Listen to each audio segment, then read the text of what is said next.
पूरी दुनिया में मंदिर तो हजारों होंगे, पर पुरी का श्री जगन्नाथ मंदिर एक मंदिर नहीं, रहस्यों का पूरा महासागर है। कहते हैं समय की धारा सब कुछ बहा ले जाती है, परंतु धरती पर एक ऐसा स्थान भी है जहां समय ठहर जाता है। नमस्कार दोस्तों, द डिवोशनल वे चैनल पर आप सभी का स्वागत है। आज हम बात करेंगे प्रभु श्री जगन्नाथ जी के रहस्यों के बारे में और जानेंगे क्या सच में जगन्नाथ मंदिर समुद्र में बह जाएगा, उस दिन कलयुग का अंत हो जाएगा। इस मंदिर में भगवान जगन्नाथ अपनी बहन सुभद्रा और बड़े भाई बलभद्र के साथ निवास करते हैं। यहाँ पर प्रभु जगन्नाथ की सिर्फ पूजा नहीं होती, बल्कि एक त्योहार मनाया जाता है। यहाँ पर प्रभु जगन्नाथ जी को स्नान कराया जाता है। अब ये कहोगे कि इसमें क्या नया है? जैसे ही भगवान जगन्नाथ को स्नान कराया जाता है, तब वे बीमार पड़ जाते हैं और उनको दवाइयाँ भी दी जाती हैं। इतना ही नहीं, हर 12 साल में उनकी मूर्तियों को बदला जाता है, जिसे नवकलेवर कहते हैं। या हम ये कह सकते हैं कि इस समय प्रभु जब का पुनर्जन्म होता है। जब यह प्रक्रिया होती है तो पूरे शहर की रोशनी बंद कर दी जाती है और मंदिर को चारों तरफ से सीआरपीएफ और अन्य सेना द्वारा घेर लिया जाता है, ताकि कोई भी अंदर ना जा सके। मंदिर के इस काले अंधेरे में भगवान की नई मूर्ति स्थापित की जाती है और नई मूर्ति में पुरानी मूर्ति में पहले से डला ब्रह्मा पदार्थ निकालकर डालते हैं। इस ब्रह्मा पदार्थ का रहस्य आज तक कोई भी समझ नहीं पाया है, लेकिन जो पुजारी इस ब्रह्मा पदार्थ का स्थानांतरण करते हैं, उनकी आंखों पर पट्टी और हाथों में दस्ताने होते हैं। वे बताते हैं कि इसे जब छूते हैं तो यह किसी खरगोश की तरह उछलता हुआ महसूस होता है। जो आज इतने चमत्कार इस मंदिर में हम देखते हैं, वो सब इसी दिव्य पदार्थ की वजह से होते हैं।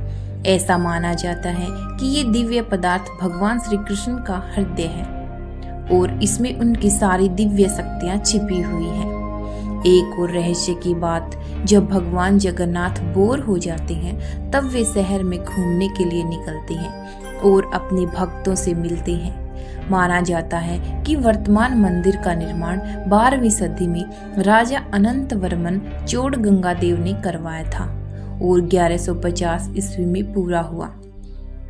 जगन्नाथ मंदिर पूरी उड़ीसा में स्थित है। मंदिर मूल रूप से भगवान विष्णु के अवतार नीलमदब के रूप में पूजे जाते थे, जो एक भील सरदार विश्वासु के आराध्य देव थे। भगवान श्री राम ने विभीषण को भी नीलमदब की आराधना का निर्देश दिया था। जगन्नाथ मंदिर को पुरुषोत्तम क्षेत्र और श्री क्षेत्र के नाम से भी जाना जाता है। रथ यात्रा की शुरुआत सत्ययुग से बताई जाती है।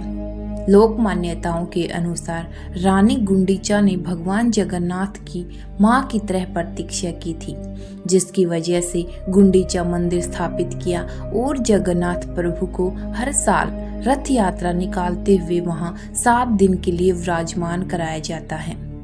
इस उत्सव की शुरुआत राजा इंद्रद्युम्न द्वारा करवाई गई थी, जो आज भी दुनिया भर में 4 धामों में से एक के लिए प्रसिद्ध है। जगन्नाथ मंदिर की वास्तुकला कलिंग शैली में बनी है। ये मंदिर 214 फीट ऊंचे पाषाण चबूतरे पर बना हुआ है। मंदिर के शिखर पर अष्टधातु से बना 20 फुट का ऊंचा एक नील चक्र है और परिसर के चारों ओर 4 मुख्य द्वार हैं। क्या आप जानते हैं, इस मंदिर पर 18 बार आक्रमण भी हो चुके हैं, इसलिए यहाँ पर गैर हिंदुओं का प्रवेश बिल्कुल वर्जित है। 1558 में मुगल सेना मंदिर को तोड़ने के इरादे से आगे बढ़ रही थी, लेकिन जैसे ही सेना मुख्य गर्भगृह की ओर आगे बढ़ी, सूरज की रोशनी अचानक गायब हो गई। चारों तरफ अंधेरा ही अंधेरा छा गया। तभी सैनिकों ने देखा कि मंदिर के अंदर से एक तेज रोशनी आ रही है। रोशनी के साथ ही एक भयानक और डरावनी चीज उनकी तरफ बढ़ रही है। ये दृश्य देखकर कुछ सैनिक वहीं बेहोश हो गए और बचे हुए वहां से अपनी जान बचाकर भाग गए। अब आप सोचिए कैसे भगवान जगन्नाथ अपने धाम की रक्षा करते हैं।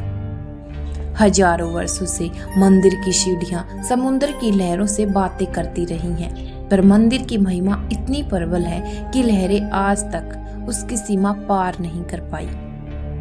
कहते हैं कि समुद्र की लहरों के शोर की वजह से भगवान जगन्नाथ ठीक से सो नहीं पाते थे।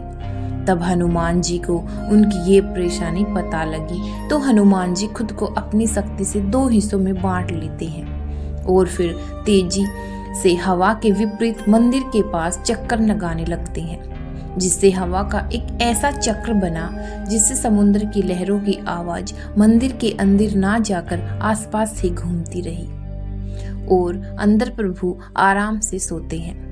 इसलिए हनुमान जी कई रूपों में रहकर प्रभु जगन्नाथ की सेवा करते हैं। कई ऐसे रहस्य हैं जिनको आज तक कोई सुलझा ही नहीं पाया है। जगन्नाथ मंदिर का ध्वज हमेशा हवा की दिशा के उल्टा ही लहराता है। भूवैज्ञानिक कहते हैं यह संभव नहीं होना चाहिए, फिर भी यह प्रतिदिन होता है। कोई कौवा, कोई बाज मंदिर के ऊपर से नहीं गुजरता।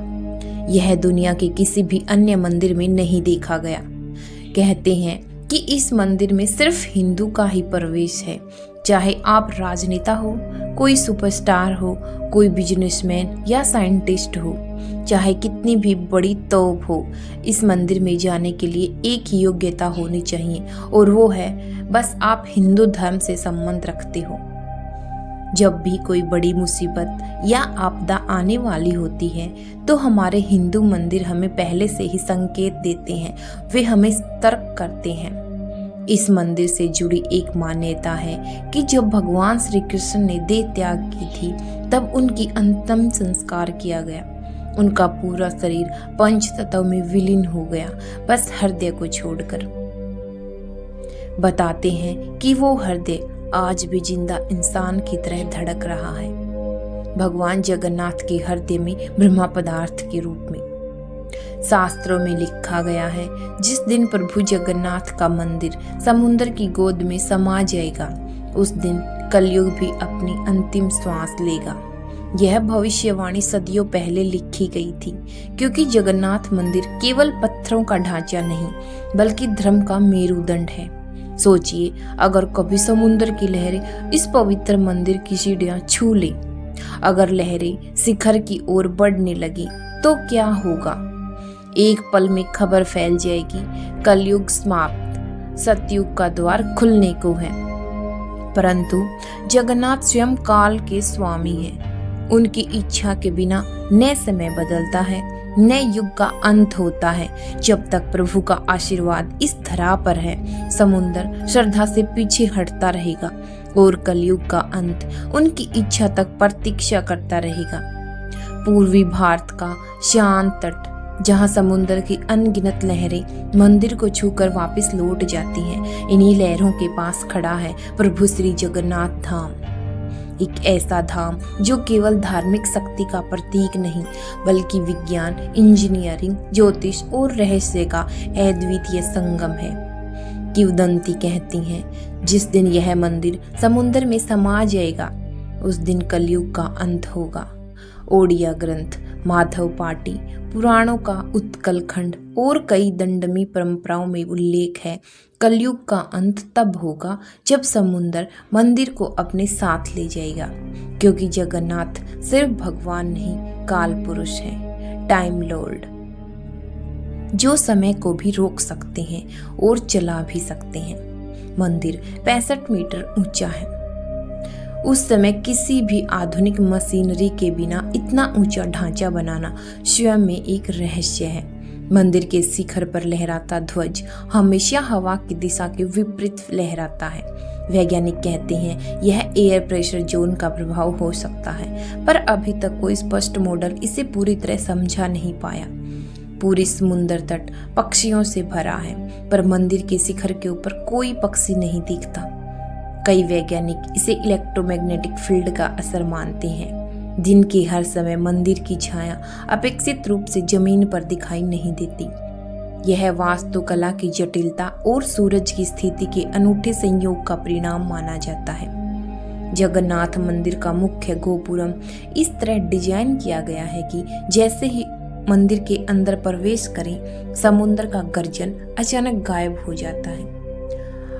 आर्किटेक्ट इसे साउंड कैंसलेशन जोन कहते हैं। पूरी शहर का नाम ही पड़ा था नीलांचल, नीला पवित्र पर्वत।